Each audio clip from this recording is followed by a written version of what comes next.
kita memulai pelajaran, alangkah baiknya kita berdoa terlebih dahulu. Siapa ketua kelasnya? Dela Diana. Siapa?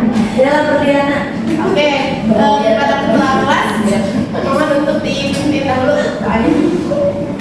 Baik, sebelum kita mulai pembelajaran hari ini, alangkah baiknya kita berdoa bersama-sama. Berdoa mulai. Bismillahirrahmanirrahim.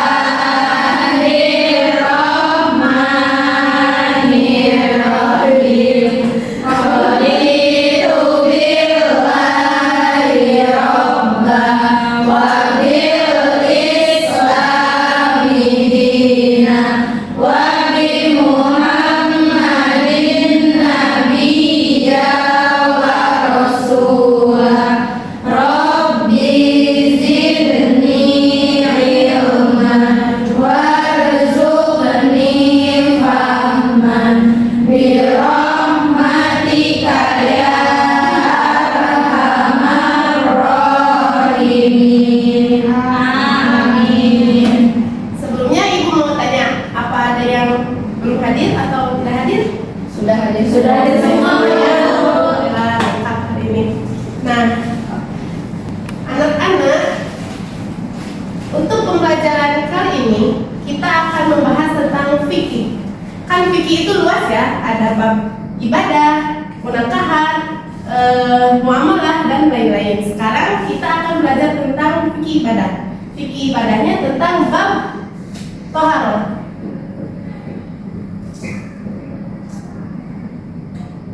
Nah, toharoh itu kan banyak juga ya bab-babnya.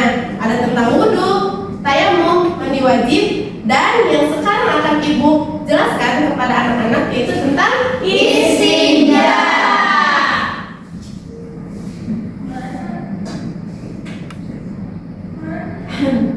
Istinja ya.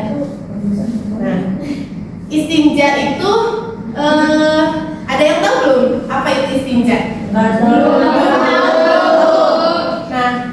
sering kali dalam bab toharoh ini istinja itu dianggap sebagai bab yang sepele, padahal bab istinja ini sangat penting karena dalam istinja ini jika kita sedang beristinja, istinjanya itu tidak bersih maka sholatnya pun tidak akan sah. Nah, istinja itu apa sih?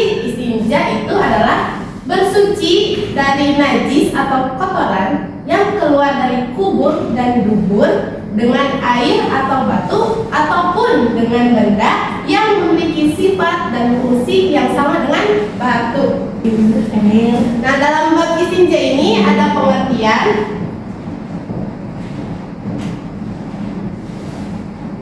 ada hukum,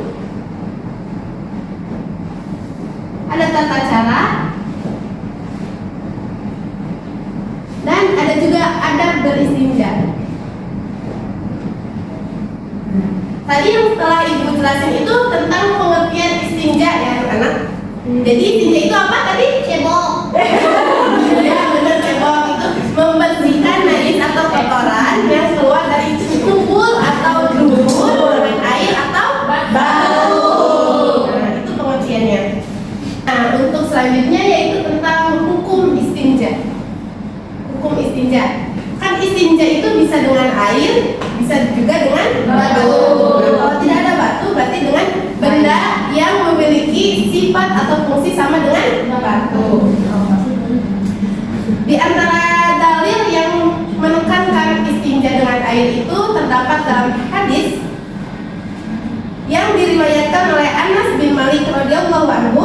Hadisnya, karena Rasulullah sallallahu alaihi wasallam yadkhulul khala'a fahmilu ana wa ghulamun nahwi idawatan minal ma'i wa azadatan fayastanji bil ma'i, muttafaqun alaih. Bila mana Rasulullah sallallahu alaihi wasallam masuk ke kamar kecil untuk buang hajat, maka saya Anas radhiyallahu anhu dan seorang anak seusia saya membawakan wadah berisi air dan satu tombak pendek. Lalu beliau istinja dengan air tersebut. Nah, dalam hadis ini dijelaskan bahwa istinja itu dengan air. Kemudian bagaimana hukumnya kalau beristinja juga. Ata Nabi sallallahu alaihi wasallam al-ghaita fa'marani an atiyahu bi salatati ahjarin fawajadtu hajaraini wa lam ajid salisan fa'taituhu bi rawsatin fa'akhadtuhuma wa alqa rawsata wa qala innaha rijsun.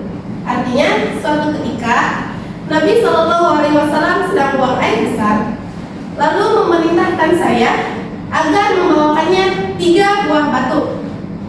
Kebetulan waktu itu saya hanya menemukan 2 batu dan tidak menemukan satu lagi. Lalu saya mengambil kotoran binatang. Akhirnya beliau pun mengambil kedua batu tersebut dan membuang kotoran binatang yang saya berikan. Nah, berdasarkan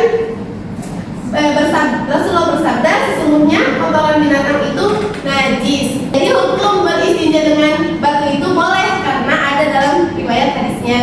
Nah, alasan kenapa boleh beristinja dengan batu itu pada saat ketika tidak ada air. Contohnya misalkan sedang di hutan atau sedang dalam perjalanan di jalan tol kan nggak ada kamar mandi ya. Nah, itu bisa dengan batu. Nah, benda yang selain dengan batu itu benda yang tidak dimuliakan. Contohnya benda yang dimuliakan itu makanan. Terus yang najis juga tidak boleh, kayak kotoran binatang atau tulang. Nah, yang boleh itu batu, debu, daun, kertas juga yang kosong kayak tisu. Kalau kertas yang ada tulisannya itu dimuliakan. Nah, itu untuk hukum beristinja. Selanjutnya ada tata cara beristinja. Secara umum beristinja itu ada 3 cara. Yang pertama itu menggunakan batu dan air, yang kedua menggunakan air saja, dan yang ketiga menggunakan batu saja. Nah, yang menggunakan air dan batu contohnya, jadi sebelum kita beristinja, setelah membuang kotoran dari kubur atau dubur, nah disunahkan untuk menggunakan batu terlebih dahulu. Nah, untuk apa? Kan batu itu menghilangkan ainnya, najisnya. Akan tetapi hukumnya itu masih najis. Nah, maka dibersihkanlah, disucikanlah dengan air. Nah, itu cara beristinja dengan air dan batu. Yang kedua, ketika menggunakan air saja. Nah, kan air itu sifatnya menyucikan, membersihkan. Jadi ketika beristinja dengan air otomatis udah suci gitu ya, udah hilang airnya juga. Yang terakhir ada menggunakan batu saja. Nah, hal ini itu terjadi ketika kita sedang di hutan, tidak membawa air gitu keadaannya. Nah, adapun ketentuannya nih, ada ketentuannya kalau mau beristinja dengan batu atau dengan benda yang lain. Ketentuannya, yang pertama, minimal batu yang kita gunakan itu ada 3. Jadi 3 buah batu. Kalau kalian punya 1 batu tapi mempunyai 3 sisi atau 3 sudut, itu masih boleh. Jadi 3 batu atau 1 batu yang memiliki 3 sudut. Nah, itu ketentuan yang pertama. Ketentuan yang kedua, nah, ketiga batu tersebut itu dapat membersihkan kotoran yang keluar dari kubur dan dubur. Kalau ketiga batu itu tidak bisa membersihkan, maka harus ditambah lagi 1, jadi 4. Nah, ketika sudah 4 nih, udah bersih, si kotorannya udah nggak ada, baunya udah nggak ada. Nah, disunahkan lagi tambah 1, jadi ganjil gitu, kelipatannya ganjil. Kalau 5 belum bersih, tambah 1 jadi 6. Sebenarnya ditambahin lagi 1, jadi 7, harus ganjil. Ketentuan yang ketiga, yaitu tidak boleh ada tetesan air selain air kencing yang mengenai kubur dan dubur. Nah, maksudnya apa? Maksudnya itu ketika kita mengeluarkan kotoran, air kencing, nah kita itu harus berkeyakinan bahwa air kencing yang sudah keluar itu udah keluar semuanya gitu. Jadi nggak pas udah keluar nih, udah yakin, berarti itu bisa langsung beristinja. Kalau ketika kita belum yakin, jangan dulu beristinja karena ditakutkan ketika sudah mengeluarkan najis nanti beristinja keluar lagi gitu. Paham? Paham? Kayaknya pada ngantuk nih. Nanti sudah ini ya. Dikit lagi. Nah, ketentuan yang selanjutnya yaitu kan tadi tidak boleh terkena air kencing yang lain. Nah, yang selanjutnya itu tidak boleh juga terkena najis yang lain. Jadi kalau buang air besar, nah tidak boleh keluar lagi. Jadi kita harus yakin bahwa kotoran atau najis yang keluar itu udah keluar semuanya, baru boleh beristinja. Kemudian yang selanjutnya, najis atau kotoran yang keluar itu tidak boleh melewati hasafah atau sofah. Ada yang tahu itu apa itu hasafah dan sofah? Sapu tangan. Sapu pancing. Iya, itu benar. Nah, sofah itu dubur. Dubur itu yang belakang. ayo yang mana? Belakang. Dubur itu yang belakang. Nah, dan hasafah itu yang Depan. Nah, jadi si najisnya itu ketika keluar, misalkan yang ini tuh dubur. Ketika keluar, si najisnya itu tidak boleh melewati batasannya. Jadi harus dari lubangnya saja. Ketika keluar dari batasan, maka itu tidak boleh beristinja dengan batu karena najisnya berceceran. Kalau mencret nggak bisa. Nah, kalau misalkan dalam kondisi diare itu dianjurkannya dengan menggunakan air. Jadi biar sekaligus bersih semuanya. Nah, itu ketentuan yang selanjutnya. Kemudian najis yang dibersihkan bukan najis yang kering. Nah, misalkan lagi di hutan, nggak kuat nih pengen buang air besar atau buang air kecil, tapi keadaannya tuh kalian tidak ada air, terus tidak ada batu dan nggak ada buat menyucikannya. Nah, ketika kalian sudah beres nih, nyari dulu batu, kan itu si najisnya dan kotorannya itu keburu kering gitu ya. Nah, kalau najis dan kotorannya itu udah kering, nah itu tidak bisa dibersihkan, tidak bisa disucikan dengan batu, maka harus menggunakan air. Itu ketentuannya. Kemudian selanjutnya, najis yang keluar tidak berpindah ke anggota tubuh yang lain. Kan tadi juga yang melebihi batas kumpul atau dubur juga tidak boleh, apalagi yang kena paha atau kena betis atau kena tangan itu tidak boleh, harus menggunakan air. Kemudian yang terakhir, nah batu atau benda yang kita jadikan buat alat bersuci itu harus dalam keadaan suci. Buat apa kita memakai batu yang kotor? Itu kan itu kita itu niatnya buat menyucikan, bukan buat nambah najis, ya. Oke, untuk tata caranya seperti itu. Sebelumnya ada yang mau praktekin nggak? Ibu ada bawa batu? Mau. Cuman hanya ada satu. Harus praktek ini aja. Kalau tidak ada ya. Aku boleh ke depan.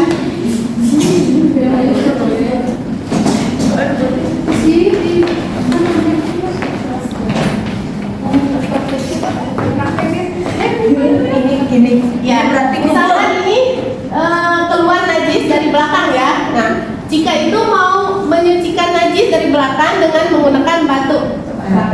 Berarti kan ini misalnya ini kumpul kita ya. Nah kan tadi kata Bu Dela nggak boleh berceceran. Berarti yang di sini ya, di sini. Bisa kalau ini batunya ada 3 ya? Ya ada 3. Satu kan keluar. Berarti ini batu 1 kita bersihin. Terus si batunya tuh nggak boleh yang tajam ya Bu? Iya. Kalau tajam tuh kan melukai kita ya. Berarti ini 1, terus ganti lagi batu 2 gitu ya Bu ya. Ganti lagi batu 3, kecuali batunya kalau sudutnya ada 3, 1 batu juga nggak apa-apa. Ya, benar. Terima kasih. Tepuk tangan dulu untuk dia. Nah, begitu anak-anak, bagaimana sudah paham?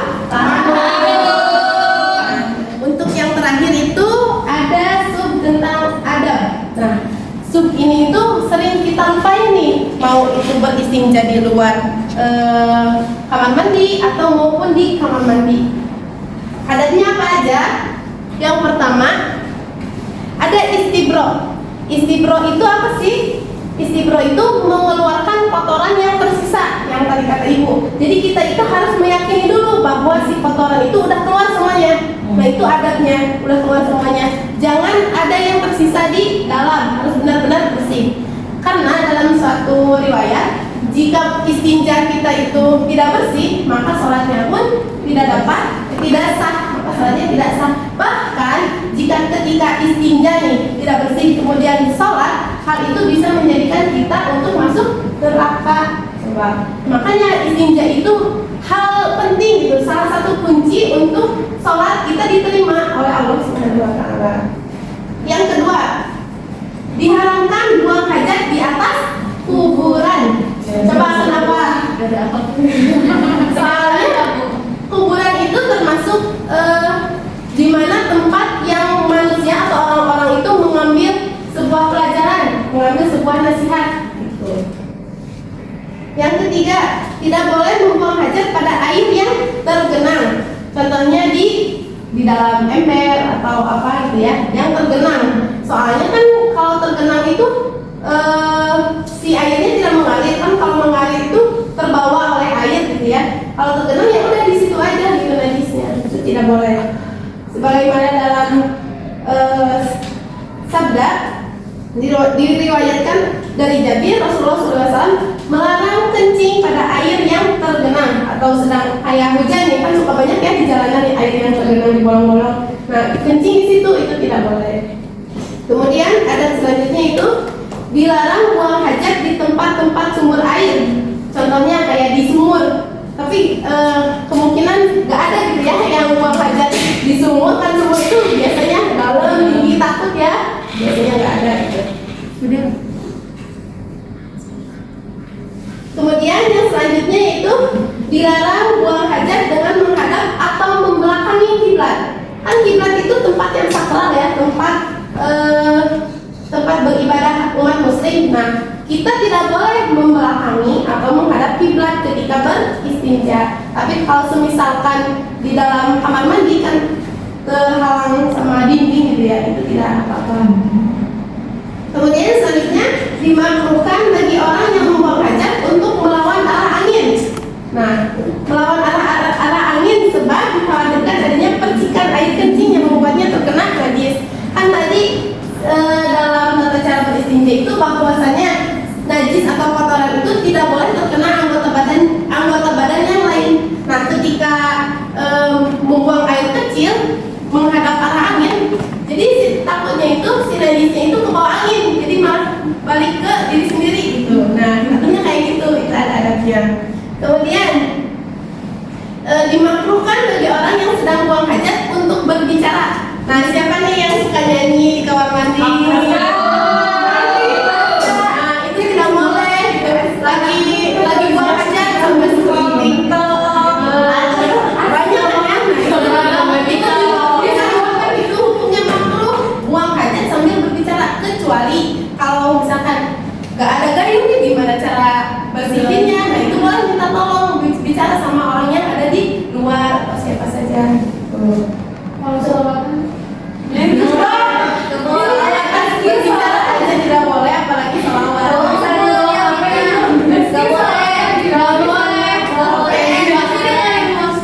Bentuk selanjutnya itu dimakruhkan menghadap matahari dan bulan, karena matahari dan bulan itu sebagai tanda kekuasaan Allah, di mana matahari dan bulan itu memberikan banyak manfaat bagi makhluk hidup. Yang terakhir, dianjurkan untuk beristinja dengan tangan kiri. Kenapa? Soalnya kan tangan kanan dipakai untuk makan. Jadi disunahkan itu dengan tangan kiri. Terus gimana kalau yang kidal? Yang kidal kan makan pakai tangan kiri. Membersihkan cebok itu pakai tangan kiri. Itu gimana? Ada yang tahu? Kiri Bu. Nah, ya dimakruhkan. Tapi bisa juga mungkin kebalikannya dari kita, kan kita makan pakai tangan kanan, membersihkan najis dengan tangan kiri. Nah, kalau yang tidak, berarti makan dengan tangan kiri, membersihkan dengan tangan kanan. Tidak boleh sama, dianjurkannya tidak boleh menggunakan tangan yang sama. Untuk materinya sampai di sini, apakah anak-anak anak-anak sudah paham? Paham. Benar. Apakah sudah paham? Insyaallah. Insyaallah. Oke, untuk selanjutnya, nah ibu akan kirim link kuisisnya ya. Oke, Bu. Nah sudah ibu kirimkan di grup. Sudah masuk semuanya? Sudah. Oke, kita mulai ya. Dimulai dengan bacaan bismillah. Oke, dimulai 1, 2, 3.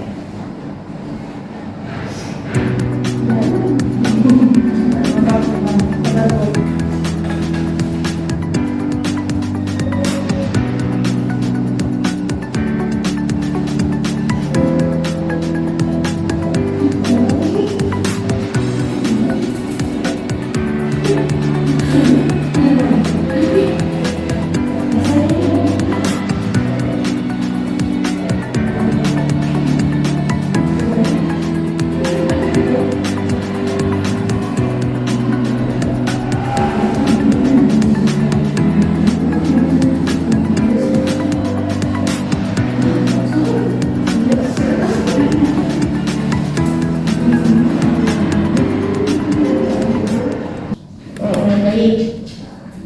Alhamdulillah sekarang kita sudah sampai di penghujung pembelajaran. Jadi tadi itu kita telah belajar tentang istinja ya. Istinja itu bersuci dari najis atau kotoran yang keluar dari tubuh dan dubur. Nah, beristinja itu bisa dengan air atau batu ataupun benda yang memiliki sifat dan fungsi yang sama dengan batu. Mungkin anak-anak pembelajaran hari ini dicukupkan sekian. Semoga kalian dan ibu juga dapat mengimplementasikan ilmu yang kita dapat pada hari ini dalam kehidupan sehari-hari. Oke, terima kasih semuanya. Wassalamualaikum warahmatullahi wabarakatuh.